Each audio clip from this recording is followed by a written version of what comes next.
আমি এই ভিডিওটা দেখার পরে রীতিমতো আপসেট। সাকিব আল হাসান বাংলাদেশের একটা ব্র্যান্ডের নাম, যে কি না তার লাইফে এমন কোনো কাজ না যেটা করে নাই। সাকিব আল হাসান আপনি চাইলে সমালোচনা করতে পারেন, আপনি চাইলে ভালোবাসতে পারেন, it's totally depends on you. When the topic comes about Shakib Al Hasan, আমার কাছে সবচেয়ে ভালো যেটা লাগছে সেটা প্রতিবাদী। দেখেন, যেই সময় বাংলাদেশে ব্যাটিং করার মতো কেউ ছিল না, টপ অর্ডার মিডল অর্ডার নাই, ওই সময় সাকিবে আইসে 10টা 15টা 50টা বল খেলে চলে গেছে, ঠিক আছে। ওই সাকিবের মতো কেউ পেতে পারে নাই, বোলিংয়ে কেউ খেলতে পারতেছে না, সাকিব বোলিংয়ে খেলে গেছে।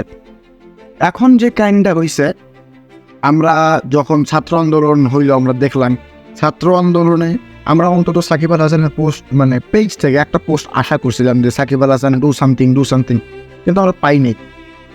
এইটা কিসের ইঙ্গিত দেয়? এটা ইঙ্গিত দেয় অবশ্যই দলীয় লোক, যেহেতু নৌকায় যেহেতু তারা উঠছে। সো এখন আপনি আপনার নর্মাল মাইন্ডে চিন্তা করেন, আমি একটা দলের লোক আর আমি ওই দলের বিপরীতে কি মানে এরকম পোস্ট করতে পারি? ঠিক আছে, আমরা আশা করছিলাম যে অন্তত তিনি এই পোস্টটা করবেন যে মানুষ হত্যা বন্ধ করা হোক, বাট তিনি করেন নাই। ওকে, তিনি তার ভুল বুঝতে পারছেন, ওয়েল, তিনি জানতেন এগুলো হয়েছিল, ঠিক আছে। সো আজকে আমি কথা বলবো ক্রিকেটার সাকিব আল হাসান বলে ইন টোটাল সাকিব আল হাসান। সাকিব আল হাসানের সবচেয়ে বেস্ট পার্ট যেটা আমার লাগে, সে হচ্ছে প্রতিবাদী মানুষ, ঠিক আছে। ওই কলম্বোতে শ্রীলঙ্কায় এখন আর কেউ যদি কোনো দুর্নীতি হয় না, আমার মনে হয় না যে কেউ বলবে এই চলো চলে আমরা আর খেলবো না, ঠিক আছে। আমাদের নিয়ম না মানলে আমরা খেলবো না, মানে আমাদের দাবি না মানলে আমরা খেলবো না, ঠিক আছে। আম্পায়ারের সামনে থেকে স্টাম্পের লাথি মারবে না, কারণ আছে Shakib Al Hasan is a bad boy, I love her, কারণ তার ব্যাড পয়েন্টের জন্য একটা টাইমে আমি সাকিব আল হাসানকে যে পরিমাণ গালিগালাজ করছি, ঠিক আছে, I was the very big hater of Shakib Al Hasan.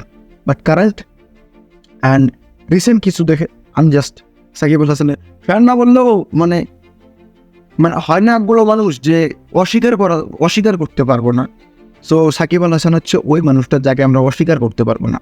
দেখেন, আপনি সাকিব আল হাসানকে হেটও করতে পারেন, ভালোবাসতে পারেন, ঠিক আছে, সাকিব আল হাসান বলেই পসিবল। এখন সে গেছে, আই ডোন্ট নো আর সাকিব আল হাসান আসবে কি না, তবে আমার মতে সাকিব আল হাসানের মতো আর কেউ আসবে না, ঠিক আছে। আর এটা সত্য যে সাকিব আল হাসান যদি চাইতো সে দেশকে আরও কিছু দিতে পারতো, কারণ সেও অবসর গেছে। আমি যেটা আমার পার্সোনালি মতামত, ঠিক আছে, আমি ইলেকট্রিস্ট, আমার ছুটিও বাঙালিদের জন্য। কারণ কি, বিরাট কোহলির মতো একটা প্লেয়ারের যখন ওইটাকে বলে গেল, ব্যাড টাইম গেল, ফর্মে ছিল না, তখন ইন্ডিয়া হচ্ছে one of the biggest cricket fan in this world.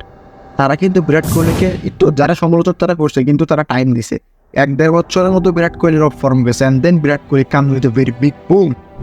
আর আমরা আমাদের একটা প্লেয়ার দেশে সেঞ্চুরি করে মাথায় তুলি, আর পরের দিকে মানে গোল্ডেন ব্যাগে ফিরে যায়, তাইলে একদম মাথা থেকে নামাই ফেলে একদম ধুলাবালিশ করে ফেলে এরকম। সো এরকম করে আমরা চাইলে কোনো প্লেয়ারদের আমরা মানে ধরে রাখতে পারবো না, ইটস কাইন্ড অফ ইম্পসিবল, ঠিক আছে।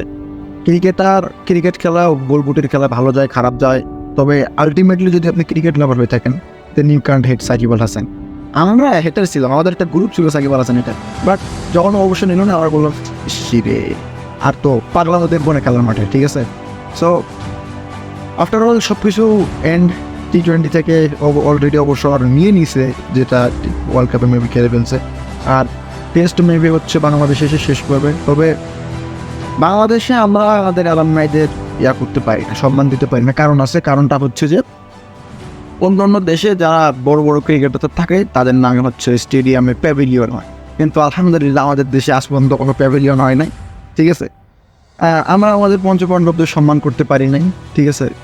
কীভাবে অবসর নিছে, মাস্টারফি অবসর নিছে, ঠিক আছে, এর কোনো অফিসিয়াল অ্যানাউন্সমেন্ট আমি আজ পর্যন্ত দেখি নাই, ফেসবুকে ভিডিও দেখি নাই।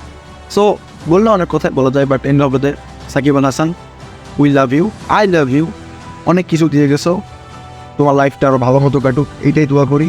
অ্যান্ড নিজের পথে আগাইও, ঠিক আছে, এইটাই দোয়া থাকবে। আর as a Bangladeshi cricket fan, Shakib Al হাসানের মতো কেউ আসুক, আমি এটাই চাই, কারণ একটা ব্যাড বয় দরকার, একটা ব্যাড বয় না ছাড়া জমে না, খেলাই জমে না, ঠিক আছে। সো আজকের ভিডিও এ পর্যন্তই, দেখা হচ্ছে নেক্সট কোনো ভিডিওতে, ততক্ষণ পর্যন্ত টিল দেন টেক কেয়ার, আল্লাহ।